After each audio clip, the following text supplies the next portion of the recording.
ಬಿಡದಿಯ township ಹೋರಾಟ ತೀವ್ರಗೊಂಡರೂ ಯಾವುದೇ ಪ್ರತಿಕ್ರಿಯೆ ನೀಡದೆ ಸೈಲೆಂಟ್ ಆಗಿದ್ದಂತಹ ಸಿಎಂ ಡಿಕೆ ಶಿವಕುಮಾರ್ ಇವತ್ತು ಇದ್ದಕ್ಕಿದ್ದ ಹಾಗೆ ಸುದ್ದಿಗೋಷ್ಠಿಯನ್ನು ನಡೆಸಿದ್ರು. ಕ್ಲಾರಿಟಿ ಕೂಡ ನೀಡಿದ್ದಾರೆ. ಯಾವುದೇ ಕಾರಣಕ್ಕೂ ಕೂಡ ನಾವು ಯಾರಿಂದಲೂ ಕೂಡ ಭೂಮಿಯನ್ನ ಕಿತ್ಕೊಳ್ಳೋದಿಲ್ಲ.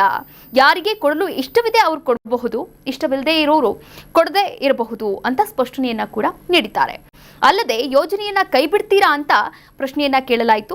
ಈ ಒಂದು ಪ್ರಶ್ನೆಗೂ ಕೂಡ ಉತ್ತರವನ್ನ ನೀಡಿದ್ರು ಡಿಕೆ ಶಿವಕುಮಾರ್ ಅವರು.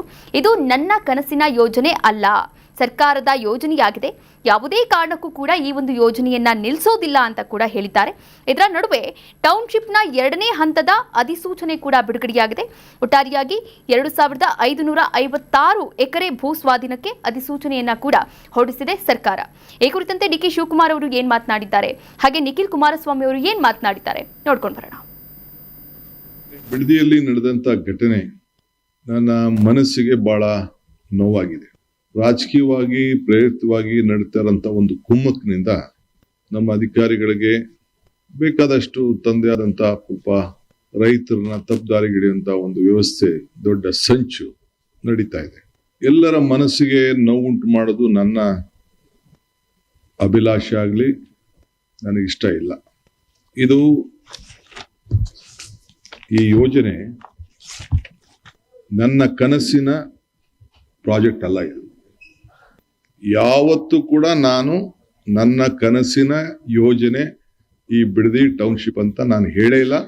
ಈಗ ನಮ್ಮ ಸಮುದಾಯಕ್ಕೆ ಸೇರಿರ್ತಕ್ಕಂಥ ಒಕ್ಕಲ್ತನ ಮಾಡ್ತಕ್ಕಂಥ ಬಡ ಒಕ್ಕಲಿಗರೇನಿದಾರಲ್ಲ, ರೈತರು, ಅವರು ನಮ್ಮ ಸಮುದಾಯಕ್ಕೆ ಸೇರಿರೋದಲ್ವಾ. ಅವರು ಸಂಕಷ್ಟದಲ್ಲಿದ್ದಾಗ ಅಂಥ ಬಡ ಒಕ್ಕಲಿಗರ ಜೊತೆನೂ ಕೂಡ ನಿಂತ್ಕೊಳ್ಬೇಕಾಗ್ತದೆ ಪಕ್ಷ.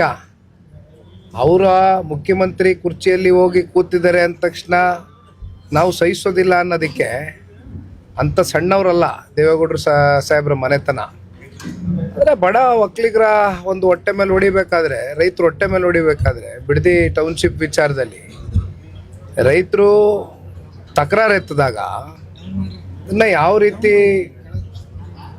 ಕನ್ಸೆಂಟ್ನ ಪಡ್ಕೊಳ್ಬೇಕಾಗಿತ್ತು, ಯಾವ ರೀತಿ ರೈತರ ಜೊತೆ ಕೂತು ಒಂದು ಸಂವಾದ ಮಾಡಿ ಬಗೆಹರಿಸ್ಕೊಳ್ಬೇಕಾಗಿತ್ತು, ಆ ಪ್ರಯತ್ನ ಸರ್ಕಾರ ಮಾಡಲಿಲ್ಲ. ಮಾಡೇ ಮಾಡ್ತೀನಿ ಅಂತಾರೆ, ಕನಸಿನ ಯೋಜನೆ ಅಲ್ಲ ಅಂತಾರೆ, ಕೈ ಬಿಡಲ್ಲ ಅಂತಾನೂ ಹೇಳ್ತಾರೆ. ಆದರೆ ಭೂಮಿ ಕಿತ್ಕೊಳ್ಳಲ್ಲ ಅಂತ ಕೂಡ ಅಟ್ ದ ಸೇಮ್ ಟೈಮ್ ಹೇಳ್ತಿರೋದು ಸರ್. ಹಾಗಾದ್ರೆ ಇವ್ರ ಕತೆ ವ್ಯತೆ ಏನು ಅಂತ ಅಂದರೆ ಇವರು ಭೂಮಿ ಮತ್ತು ಇವ್ರ ಕನಸು ಎರಡು ಬೇರೆ ಬೇರೆ ಅನ್ನೋ ಕಾನ್ಸೆಪ್ಟ್ ಹೇಳ್ತಿದ್ದಾರೆ. ರೈತರಿಗೆ ಇಷ್ಟ ಇದ್ದರೆ ಕೊಡ್ಬೋದು, ಇಷ್ಟ ಇಲ್ಲದೆ ಇದ್ದವರು ಕೊಡದೇ ಇರ್ಬೋದು ಅಂತ. ಇವರು ಮಾಡ್ತಾ ಇರೋ ಯೋಜನೆಯಲ್ಲಿ ಒಂದಷ್ಟು ಅಂದರೆ ಈಗ 9,000 ಎಕರೆವರೆಗೂ ಇವರು 9,500 ಎಕರೆ ಜಾಗದಲ್ಲಿ ಈ ನಗರವನ್ನು, ಉಪನಗರವನ್ನು ನಿರ್ಮಾಣ ಮಾಡೋಕ್ಕೆ ಹೊರಟಿರುವಂಥದ್ದು. ಅದರಲ್ಲಿ 518 ಎಕರೆಗೆ ಭೂ ಸ್ವಾಧೀನಕ್ಕೆ ಅಂತಿಮ ಅಧಿಸೂಚನೆ ಹೊರಡಿಸಲಾಗಿತ್ತು. ಇವತ್ತು 2,500 ಎಕರೆಗೂ ಹೆಚ್ಚು ಭೂಮಿಯನ್ನು ಭೂ ಸ್ವಾಧೀನ ಮಾಡ್ತೀವಿ ಅಂಥೇಳಿ ಅಂತಿಮ ಅಧಿಸೂಚನೆಯನ್ನು ಹೊರಡಿಸಿದ್ದಾರೆ. ಹಾಗಾದರೆ ಈ ಅಂತಿಮ ಅಧಿಸೂಚನೆ ಹೊರಟ ನಂತರದಲ್ಲಿ ಇಷ್ಟು ದಿನ ಇಲ್ಲದೆ ಇದ್ದ ಡಿ ಕೆ ಶಿ ಅವರ ಕ್ಲಾರಿಟಿ ಇವತ್ತು ಬರ್ತಾ ಇದೆ. ಅಂದರೆ ಒಂದಷ್ಟು ಪರ್ಸೆಂಟೇಜ್ ಭೂಸ್ವಾಧೀನಕ್ಕೆ ಅಣಿಯಾದ ನಂತರದಲ್ಲಿ ಯಾರದೇ ಆರೋಪ ಪ್ರತ್ಯಾರೋಪಗಳು ಬಂದಾಗ ಒಂದು ಹಂತಕ್ಕೆ ಅದು ಹಾಗೇ ತೂಗಿಸ್ಕೊಂಡು ಹೋಗ್ಬೋದು ಅನ್ನುವಂಥ ಆಲೋಚನೆ ಇದ್ರೂ ಇರಬಹುದೇನೋ.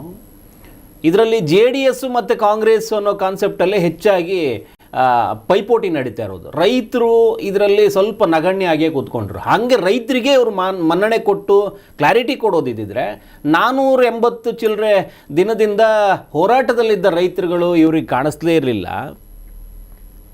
485 ದಿನ ಆಯ್ತು ಇವತ್ತಿಗೆ ಹೋರಾಟಗಳು ಶುರು ಮಾಡಿಕೊಂಡು. ಅವರು ನಮ್ಮ ಹೋರಾಟ, ನಮ್ಮ ಜಮೀನನ್ನು ಯಾರು ಕಿತ್ಕೊಳ್ತಾರೋ ಅವ್ರ ವಿರುದ್ಧ ಅಂಥೇಳಿ ಅವ್ರು ಹೋರಾಟ ಕೂತ್ಕೊಂಡು ಅವರೊಂದು ವೇದಿಕೆಯನ್ನು ಸೃಷ್ಟಿ ಮಾಡಿಕೊಂಡಾಗಲೇ ಈ ಸರ್ಕಾರ ಎಚ್ಚೆತ್ತುಕೊಂಡು ಅವರನ್ನು ವಿಶ್ವಾಸಕ್ಕೆ ತಗೊಳ್ಳೋ ಪ್ರಯತ್ನ ಮಾಡಬೇಕಾಗಿತ್ತು. ಆದರೆ ಮಾಡಿರಲಿಲ್ಲ.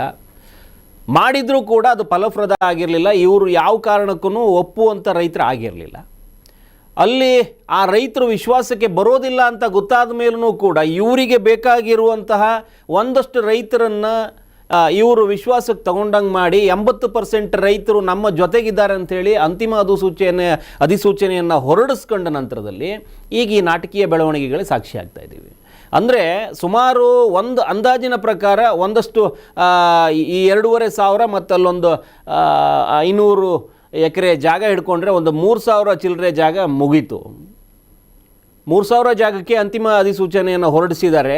ಭೂಸ್ವಾಧೀನ ಮಾಡ್ಕೊಳ್ಳೋದಕ್ಕೆ ಸರ್ವೆ ಮಾಡೋದು ಕೋರ್ಟಾಗ ಇವರಿಗೆ ಪೊರಕೆ ಪೂಜೆ ಎಲ್ಲ ಮಾಡಿಬಿಟ್ರು ಮಹಿಳೆಯರೆಲ್ಲ ಸೇರಿಕೊಂಡು. ಅವರು ಒಂದು 20 ಜನರ ಮೇಲ್ಗಡೆ ಕೇಸನ್ನು ಕೂಡ ಹಾಕ್ಕೊಂಡ್ರು. ಒಬ್ಬ ಟಾಟಾ ಸುಮಾ ಡ್ರೈವರು ನನ್ನ ಗಾಡಿಯನ್ನು ಅವರು ಸ್ವಾಧೀನಕ್ಕೆ ತೊಗೊಂಡು ಹೋಗಿದ್ದಾಗ, ಅದರ ಸರ್ವೆಗೆ ತೊಗೊಂಡು ಹೋಗಿದ್ದಾಗ ನನ್ನ ವಾಹನದ ಮೇಲ್ಗಡೆ ಏನೋ ಹೆಚ್ಚು ಕಡಿಮೆ ಮಾಡೋಕ್ಕೆ ಬಂದರು ಅನ್ನೋದು ನಿಟ್ಟಲ್ಲಿ ಮಾಡಿದರೆ. ಒಬ್ಬ ಬಿಡದಿಯ ಗ್ರಾಮಾಂತರ ಠಾಣೆಯ ಇನ್ಸ್ಪೆಕ್ಟರ್ ಅನಿಸುತ್ತೆ, ಅವರು ಕೂಡ ಒಂದಷ್ಟು ಹೇಳಿಕೆಗಳನ್ನು ಕೊಟ್ಟು ಅವರು ಕೂಡ ಒಂದು ಪ್ರಕರಣವನ್ನು ದಾಖಲಿಸ್ಕೊಂಡ್ರು. ಇಲ್ಲಿ ಡಿ ಕೆ ಶಿವಕುಮಾರ್ ಅವರು ಮತ್ತು ಕುಮಾರಸ್ವಾಮಿಯವರ ಈ ತಿಕ್ಕಾಟದ ಮಧ್ಯೆ ರೈತರು, ಬರಿಯ ರೈತರು ಅನ್ನೋದಕ್ಕಿಂತ ಅವ್ರು ಹೇಳ್ತಾ ಇದ್ದಾರೆ ಒಕ್ಕಲಿಗರು ಯಾವ ಒಕ್ಕಲಿಗರು ಅನ್ನೋ ಕಾನ್ಸೆಪ್ಟ್ಗಿಂತ ಇಲ್ಲಿ ಒಬ್ಬ ಜಮೀನ್ದಾರ, ಒಂದಷ್ಟು ಜಮೀನಿಟ್ಟವನು, ಸಣ್ಣ ರೈತರುಗಳು ಈ ಜಾಗವನ್ನು, ಇಲ್ಲಿ ಜಮೀನು ಏನು ನಂಬಿಕೊಂಡು ಅದಕ್ಕೆ ಕೂಲಿ ಕಾರ್ಮಿಕರು ಏನಿದಾರಲ್ಲ ಅವ್ರನ್ನೆಲ್ಲ ಮರೆತು ಬಿಟ್ಟಿದ್ದಾರೆ. ಈಗೇನು 9,000 ಎಕರೆ ಜಾಗವನ್ನು ಇವರು ಒತ್ತುವರಿ ಮಾಡ್ಕೋಬೇಕು ಅಥವಾ ಸ್ವಾಧೀನ ಮಾಡ್ಕೋಬೇಕು ಅಂತ ಹೊರಟಿದ್ದಾರೆ. ಆ ಜಾಗವನ್ನು ನಂಬಿಕೊಂಡಿರುವಂಥ ಕೂಲಿ ಕಾರ್ಮಿಕರ ಒಂದು ವರ್ಗ ಇದೆ, ಅದನ್ನೇ ನೆಚ್ಕೊಂಡಿರುತ್ತೆ.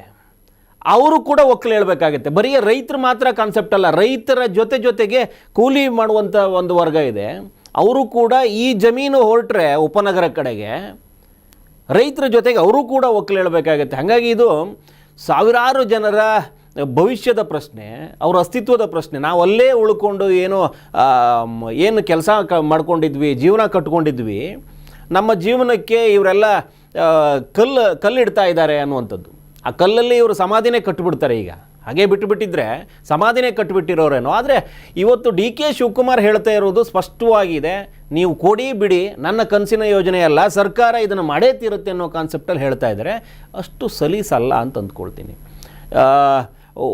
ಜನರ ಅಥವಾ ರೈತರ, ಆ ಜಾಗದ ಮಾಲೀಕರ ಒಪ್ಪಿಗೆ ಇಲ್ಲದೆ ಇವರು ಪರಿಪೂರ್ಣವಾಗಿ ನಾನು ಮುಗಿಸ್ಬಿಡ್ತೀನಿ ಈ ಕಾನ್ಸೆಪ್ಟನ್ನ ಅಂತ ಹೇಳಿದ್ರೆ ಭಾಳ ಕಷ್ಟ ಆಗ್ಬೋದು.